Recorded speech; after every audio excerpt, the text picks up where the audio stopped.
Girona, 84 points. Racing de Santander, 83 points. Las Palmas, 83 points. Quintila wins the header, deflects, and it's in! Jordi Quintila, the captain, who else could it be? They stopped the ball! Oh, what a save by Lucas Zidane! Oh, this is a crazy end to the season here! Oh my god! Oh, we've won the league! We've done it!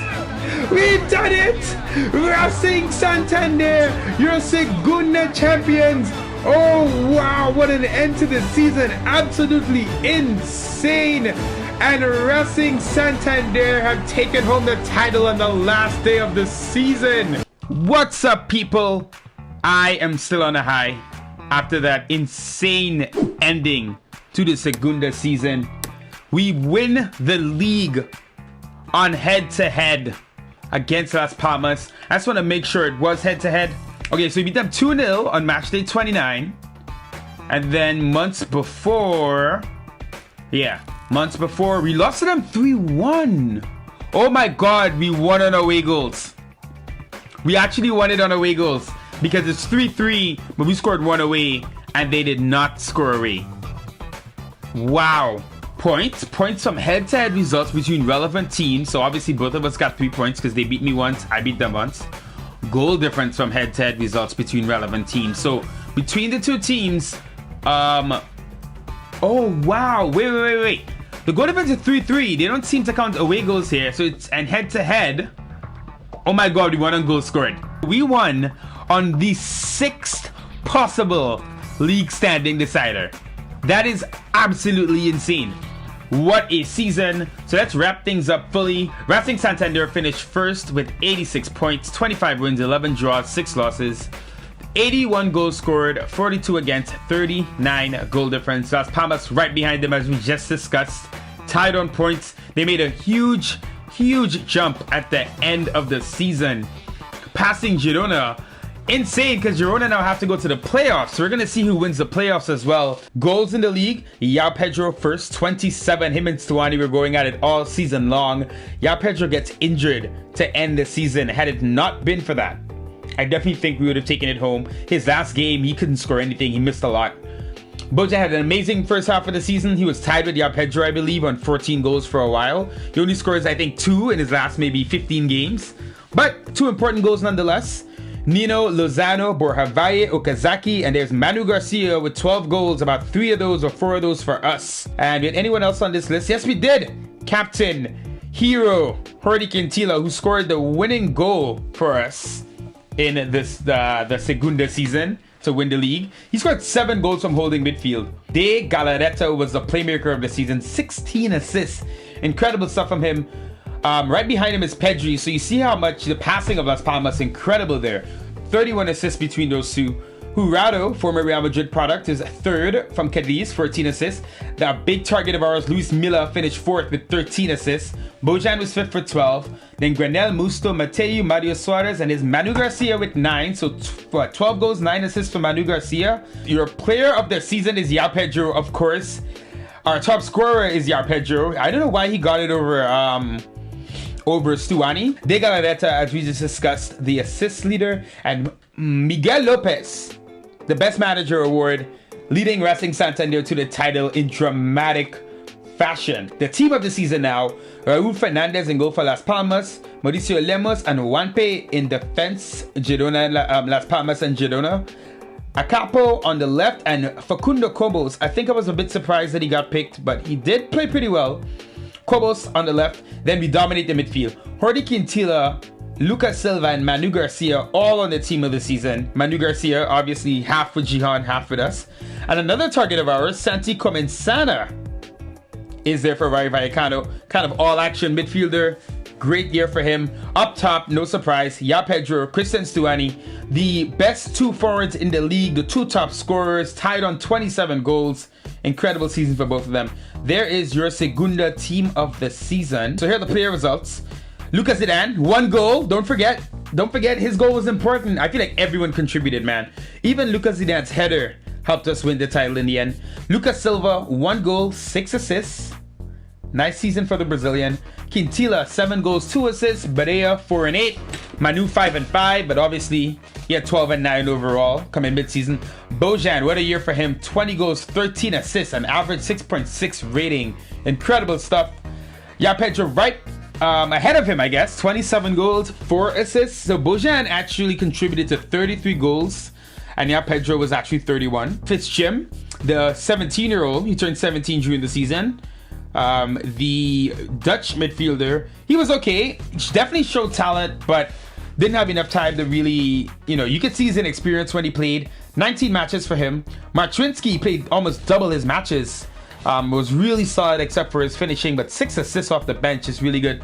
There is Dodi, the Brazilian, hardly played, didn't look good early in the season. Come the end of the season, was looking incredible. Actually played in the last match that secured us the league title. Fantastic stuff. 13 games, and I feel like at least 10 of those, he looked like a world-class defender. At the end, making so many clutch defensive plays late. I think he might be the best defender on the team despite his rating. So we're going to have to see what happens with Axel Bamba, because on the pitch, he's been incredible. There is someone who kind of fell out of favor and came back later, but Joaquin Torres, 5 goals, 7 assists.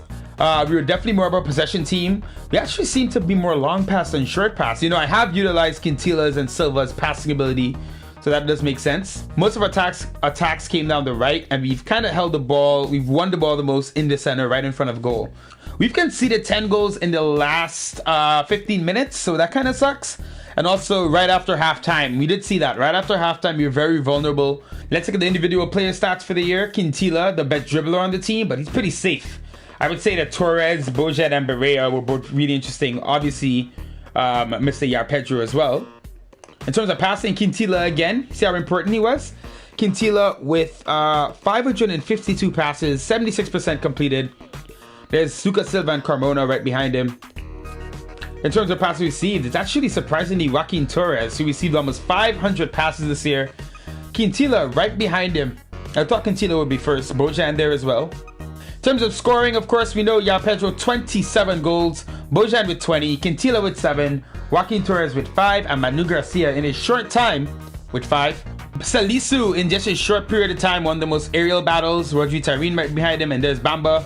And in terms of tackles won, it's Quintila and Carmona leading the way. Tyrene did really well as well coming in mid-season. But there are your player stats. Alright, so we've moved through this list. Now let's just look through really quickly and see what happened around Europe. Barcelona have won the final over Inter Milan. Tottenham made in the semis. Galatasaray made it to the semi-finals. Incredible stuff from them. In terms of the goals, it is Lionel Messi, 15 goals, almost breaking Ronaldo's record. Incredible. Christian Eriksen right behind him with 6. Kun Agüero, Rakitic, Ousmane Dembele. Then there's Ronaldo, Neymar, Son Heung-min, Radamel Falcao. For Galatasaray, he had a good season, didn't he? And Luis Suarez running out the top 10. In terms of assists, Rakitic number 1, his Croatian teammate Brozovic number 2. Then Frankie de Jong, Messi, Ziyech, Busquets, Javi Martinez, Jorginho. The Europa League was won by Schalke over Manchester United. Rematch of the Champions League semi-finals from like maybe 9 years ago. Schalke beat Torino in the semis. United took care of Saint Etienne. Pretty good mix of teams here. No Spanish teams in the final 8 goals. Let's see. Martial, Jorge Molina for Getafe. Man, he had a good year. Assists in the Europa League. Paul Pogba number 1. Portillo from Getafe had a good season. City win the Prem. Liverpool 2nd. Tottenham and Arsenal run out the top 4. United 5th. Chelsea 6th. Leicester City 7th. Top scorer in the league was Sadio Mane. Lacazette and Aguero right behind him. And the top assister was Jordan Henderson. Wow. Pogba and Jorginho behind him. Dembele had a good first year for Tottenham. France, I'm expecting PSG. I got PSG. Monaco and Lyon. It is Neymar had a great year. Wissam Ben Yedder back in France was good as well.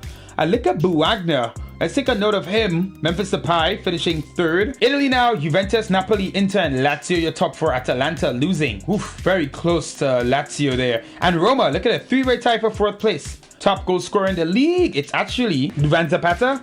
Yeah, 19 goals. Ronaldo with 18. Edin Dzeko right tied with Ronaldo. Right there with 18 as well. Immobile, Quagliarella, Fabian Ruiz scored a lot of goals for Napoli, the Spaniard. Great job from him. In Holland, I'm expecting Ajax. It is Ajax. Goals, Tadic, Veldwijk in Portugal. Let's see who won. It is Benfica. Yep, there you go, 89 points. Porto with 85. So Porto right behind Benfica, 4 points back. Who was the leading scorer in Portugal?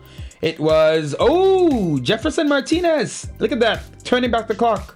Rafa Silva right behind him with 12. Ricardo Horta, Galeno, Carlos Vinicius. Not a lot of goals in Portugal, but they do play less games. Zenit win. CSK finished 7th. Zenit win, Krasnodar 2nd. And Rostov are 4th. Now, Rostov have a player I'm looking at. Let's see where he finished. Here he is, the 3rd top scorer.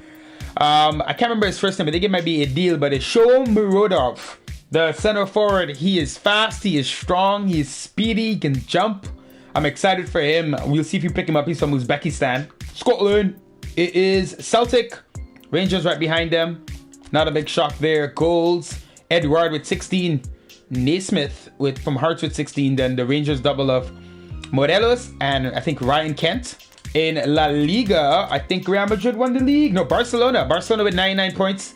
Great season for them. 31-6-1. Wow. You only allowed 16 goals. Real Madrid right behind them. And let's go into 3rd. And Granada. Granada are in 4th place. What? Granada going to the Champions League. Crazy. Coming down, Mallorca.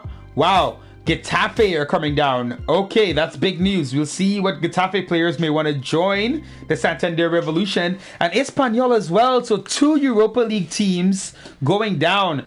We saw La Liga 2 already, of course. I think the playoffs have not happened yet. So we're going to wait to see. We're going to find out this episode, actually, what happens in the playoffs. In terms of the Copa del Rey, heartbreak for us. But the winner was Atletico Madrid in the end, 1-0 over Real Sociedad. We went on a crazy run, only to lose to Getafe in the quarterfinals. Messi leading scorer here. Bojan with 4 goals, so not bad at all in terms of the assists. Barea with 2 and Torres with 2, so right behind Danny Garcia. In fact, did we get any individual titles? No. Saul, player of the tournament. Messi, top scorer. Danny Garcia and Diego Simeone. Maybe team of the tournament? Maybe. Bojan, there you go. Good job. Bojan makes team of the tournament. So does Capezzi from Albacete. Check out the Super Copa really quickly. There's Valencia, Barcelona. And Barcelona won 1-0. The Swiss League, well, I might as well. I'm already here. BSC Young Boys winning. Goal difference over Basel. Crazy stuff. Goals. Nisame with 24. Is Horar right behind him. Turkish League. Besiktas beat Fenerbahce and Galatasaray to the title. Oh, Max Cruz with 19 goals for Fenerbahce. There's Papi Cisse with 16 and Falcao with 12. The Bundesliga. Let's see what's going on in the Bundesliga. It is, Borussia Dortmund, 79 points. They've won the Bundesliga. Incredible. RB Leipzig in 3rd. Schalke in 4th. Leverkusen in 5th. Hertha in 6th. Schalke, the Europa League winners, of course. And the goal rankings. Alario, first for Leverkusen. There's Erling Braut Haaland, who is 2nd with 17. Lewandowski 16. So one thing I want to do is I've been trying to get Luis Milla ahead of time. I'm going to go back in for him. So we've had bids rejected. We're going to come back in for him again. I think he wants more money or more playing time. 5.9. He's cost a bit more now. I'm going to give him a nice appearance bonus. Lower that release fee. 3-year deal. I'll pay him 5.8. Hopefully this goes through. I did a little bit of transfer stuff off camera, so I can show you this now. Carmona, we're putting a bid in for him. So as Lucas Zidane as well. Randy Nikita, as you know, we picked up. Joe Aribo has confirmed they want a little bit more money and some bonuses. I mean, I'm probably going to pick him up. I don't love this salary, though. He's going to be one of my more expensive players. Look at Quintila. Look at him looking so sharp in the interview. He loves me. He expects a lot from his players. What's good for the team is good for each one of us. That's the lesson I learned from him from day one. I couldn't come up with a better manager if I grew one in a lab. He is growing people in labs. Jordi Quintila can do no wrong. Okay, Zidane has accepted his deal, and Carmona as well. Both guys on loan this year, and they did incredible. I'm happy to bring them back.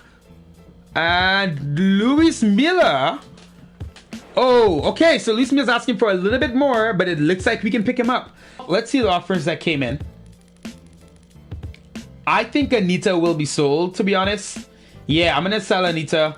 Now, this offer for Canny Fitzjim, let's see what Sanfrecce Hiroshima's team is like. And yes, it's kind of tight, but he should play over Morishima. Let's send him off to Japan. A bit of an adventure for the young Dutchman. and I like him, but I need him to get playing time, and I cannot give it to him here. Fitz Shim, released on loan. You know, I'm gonna let Anita go here as well, just to get a bit more in the budget. And now we're heading into the window, so let's actually pick up some of these guys. So Lucas Zidane, we're gonna bring him in. He was incredible last year. We're gonna bring Carmona in as well, paying a bit for him. And we have some money for a bit more. Do we splash it on Luis Milla right now? Season objectives, let me know. Amazing watching the guys this season. We achieved our goal and look good while we're at it. I'm already feeling positive about our next season. Of course, with a club loaded with such a stellar squad and coaches, sky's the limit. Oh my god, we're up to 282, so we've jumped an insane amount. That's like what, 120 something, 130 something. Wow, that's a good jump for Santander. That's gonna allow us to get some better players. So huge jump in one season. Fantastic.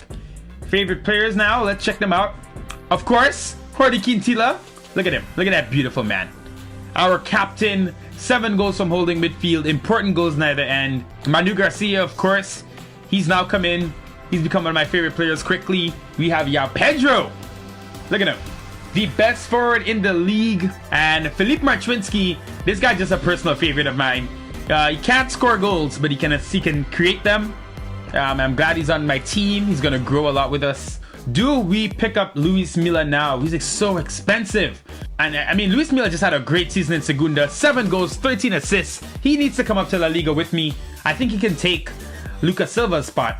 And you know what? We're doing it. Luis Milla's coming in. Ooh, there you go. 8 million added to the salary budget. That is massive. So my objective bonus, I've gotten 8 million to the war chest. I kind of wish this was more of a... I did put maybe too much on salary. So I'll have to figure that out. I've been offered a contract extension. Of course I have. Let's check out what's happened in the playoff finals. It is Rayo over Sporting in the final. Girona lost to Sporting in the semis, and Girona, who were leading Segunda for weeks to end the season, maybe months, are going to be here again next year. But you know what that means? That means some of their players could now be our targets because they're going to be stuck in Segunda. Oh, Christian Stuani. Could we bring together the top 2 scorers in the league next year? That would be from rivals to best friends. That would be something. And what's great about it is I've been looking for a backup forward that can be strong in the air. And Stuani, a veteran, he scored 27 goals last year. I think he could be that guy. He's 87 rated in his finishing, 86 in his heading. He can score a lot of goals for us. And he'll be reserve. He won't be the main forward. It's going to be João Pedro, of course. So I will actually bring in Joe Aribo now because the salary budget is massive. That's fantastic. So we made 5 signings. Randy Nikita from Fuenlabrada, Joe Aribo from Rangers, Lucas Zidane brought in permanently after a great season on loan, David Carmona, who another excellent loanee, played for Cadiz last year and was incredible, and Luis Milla, one of the best players in Segunda last year. Almost the leading assister, 13 assists. He's going to come into bolster our midfield. So we bring in a couple midfielders. Randy Nikita can play up top. David Carmona and Zidane as well. I can't wait to move on. We've had some good transfers secured. We're going to make some of these transfers out, change up the team, bring in some more Spanish players so we can adhere to the 5 non-EU player rule. We're going to be forced to sell some guys as a result. And a really big summer ahead as we attempt to survive La Liga, maybe even thrive in La Liga at the start of next season. So thanks for watching, guys. Like, comment, and subscribe. Of course, I appreciate all the support, and I'll see you guys next time.